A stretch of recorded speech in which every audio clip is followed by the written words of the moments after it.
Reporter breaking. വടകരയിലെ MDMA case പ്രത്യേക സംഘം അന്വേഷിക്കും. 10 അംഗ SIT രൂപീകരിച്ചു. വടകര CI AV ദിനേശിന്റെ നേതൃത്വത്തിലാണ് അന്വേഷണം. അധ്യാപികമാരുടെ അക്കൗണ്ടിലേക്ക് വന്ന മുഴുവൻ പണത്തിന്റെയും സ്രോതസ് അന്വേഷിക്കും. കീർത്തന, കാവ്യ എന്നിവരെ കസ്റ്റഡിയിൽ വാങ്ങി ചോദ്യം ചെയ്യാനാണ് അന്വേഷണ സംഘത്തിന്റെ നീക്കം. വടകര NDPS കോടതിയിൽ കസ്റ്റഡി അപേക്ഷ നൽകി. AK അഭിലാഷ് ഉണ്ട് കൂടുതൽ വിവരങ്ങളുമായി. AK അഭിലാഷ്, മാന്യമായൊരു ജോലി, അതും നല്ല പ്രതിഫലം, ഇതൊക്കെ കിട്ടി സുഖമായിട്ട് ജീവിച്ചുകൊണ്ടിരുന്നവരാണ് അമിതമായ ആർഭാടത്തിന് വേണ്ടിയിട്ട് ഈ സംഘത്തിന്റെ കയ്യിൽ പോയി വീഴുകയായിരുന്നോ? ഇവരുടെ കയ്യിൽ ലക്ഷങ്ങളാണ് എത്തിയത് എന്നും ഇവർ വലിയ ആർഭാടപൂർവമായ ജീവിതം നയിച്ചു എന്നുമൊക്കെയാണല്ലോ കേൾക്കുന്നത്. ഇവരെ ഇപ്പോൾ രണ്ടുപേരെയും സർവീസിൽ നിന്ന് പുറത്താക്കിയിട്ടുണ്ട്. മുഴുവൻ സാമ്പത്തിക ഇടപാടുകളും അന്വേഷിക്കാനാണോ തീരുമാനം?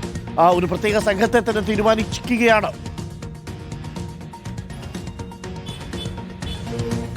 Good morning doctor Arun. ശമ്പളം, ജോലി എന്നതിനൊക്കെ അപ്പുറത്തേക്ക് രണ്ട് അധ്യാപികമാരാണ്. കാരണം യുവതലമുറയെ വളർത്തിക്കൊണ്ടുവരേണ്ട ഉത്തരവാദിത്തമുള്ള രണ്ട് അധ്യാപികമാരാണ് ഇത്തരത്തിൽ MDMA വിപണനം നടത്തിയതെന്നുള്ള ഗൗരവമായ പ്രശ്നം ഉയർന്നു വന്നിരിക്കുന്നത്. അതോടൊപ്പം തന്നെ ലക്ഷക്കണക്കിന് രൂപയുടെ ഇടപാടുകളാണ് ഇവരുടെ ബാങ്ക് അക്കൗണ്ട് കേന്ദ്രീകരിച്ച് നടന്നതെന്നുള്ള സൂചനകൾ കൂടി, അല്ലെങ്കിൽ അത്തരത്തിൽ കണ്ടെത്തലുകൾ കൂടി ഇപ്പോൾ പോലീസിന്റെ ഭാഗത്തുണ്ടായിരിക്കുന്നു. ഇതോടുകൂടിയാണ് ഈ കേസ് അന്വേഷണം വിപുലമാക്കാനുള്ള തീരുമാനത്തിലേക്ക് അന്വേഷണ സംഘം കടത്തിയിരിക്കുന്നത്. ഇപ്പോൾ 10 അംഗ SIT ആണ് രൂപീകരിച്ചിരിക്കുന്നത്. വടകര CIയുടെ നേതൃത്വത്തിലുള്ള ദിനേശിന്റെ നേതൃത്വത്തിലുള്ള 10 അംഗ SIT സംഘമായിരിക്കും ഇനി കേസ് അന്വേഷിക്കുക. ഈ പണത്തിന്റെ ഉറവിടം, ഓരോ പണത്തിന്റെയും ഉറവിടം കണ്ടെത്തുമെന്നാണ് ഇപ്പോൾ SIT സംഘം വ്യക്തമാക്കുകയും ചെയ്തത്. അതോടൊപ്പം തന്നെ എവിടുന്നൊക്കെ MDMA വന്നു, ഇതിന്റെ പിന്നിൽ ആരൊക്കെ എന്നടക്കം അന്വേഷിക്കേണ്ടതുണ്ട്. അത്തരത്തിൽ വിപുലമായ ഒരു അന്വേഷണത്തിലേക്ക് കാര്യങ്ങൾ പോകുന്നു. അതോടൊപ്പം തന്നെ ഈ രണ്ട് അധ്യാപികമാർക്കൊപ്പം 2 അധ്യാപകർ കൂടി നിരീക്ഷണത്തിലുണ്ട് എന്നുള്ള ഗൗരവമുള്ള ഒരു വിഷയം കൂടി ഇപ്പോൾ അന്വേഷണ സംഘത്തിന് മുമ്പിലുണ്ട്. ഏതായാലും ഈ 2 അധ്യാപികമാരെ ഇന്ന് കസ്റ്റഡി ലഭിക്കാനുള്ള അപേക്ഷ ഇന്നിപ്പോൾ NDPS കോടതിയിൽ നൽകിയിട്ടുണ്ട്. 11 മണിയോടുകൂടി കസ്റ്റഡി അപേക്ഷ പരിഗണിക്കും. അതിനുശേഷം കസ്റ്റഡി ലഭിക്കുമെന്നാണ് പ്രതീക്ഷിക്കുന്നത്.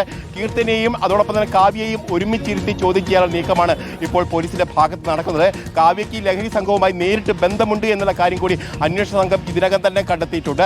അതുകൊണ്ട് തന്നെ ഇവരെ 2 പേരെയും കൂട്ടി നിർത്തി ചോദ്യം ചെയ്യുമ്പോൾ കൂടുതൽ കാര്യങ്ങൾ ലഭ്യമാവും എന്ന് അറിയുന്നു. അതോടൊപ്പം തന്നെ ഇതിന്റെ സോഴ്സ് അടക്കമുള്ള കാര്യങ്ങളിലേക്ക് എത്താനും അന്വേഷണ സംഘത്തിന് കഴിയുമെന്നുള്ള പ്രതീക്ഷയാണ് ഈ ഘട്ടത്തിൽ ഉണ്ടാവുന്നത്. അരുൺ, ഓക്കെ, ഒരു പ്രേക്ഷകൻ ചോദിക്കുന്നു, ഇവരെ എങ്ങനെയാണ് അധ്യാപികമാരെന്ന് വിളിക്കുക? സാമൂഹിക ദ്രോഹികൾ എന്നല്ലേ പറയൂ? സാമൂഹിക ദ്രോഹികൾ എന്ന് തന്നെ പറയണം. അധ്യാപികമാരുടെ വേഷം കിട്ടി പിള്ളേർക്ക് ലഹരി കൊടുക്കുന്ന സംഘത്തിന്റെ കയ്യിൽ നിന്ന് പണം വാങ്ങി ആർഭാടപൂർവമായ ജീവിതം നയിച്ചവരാണ് ഇവർ എന്നുള്ളതാണ്. എന്തായാലും ഞെട്ടിക്കുന്ന വിവരമായി പോയി. കണ്ടാലോ വളരെ നിഷ്കളങ്കരാണെന്ന് തോന്നും. പക്ഷെ ഇവരുടെ പരിപാടി ലഹരി സംഘങ്ങളുടെ പൈസ കൈപ്പറ്റുക എന്നുള്ളതാണ്. ആലോചിച്ച് നോക്കൂ, ഒരു തലമുറയോട് ഇവർ ചെയ്ത ദ്രോഹം ചെറുതാണ്.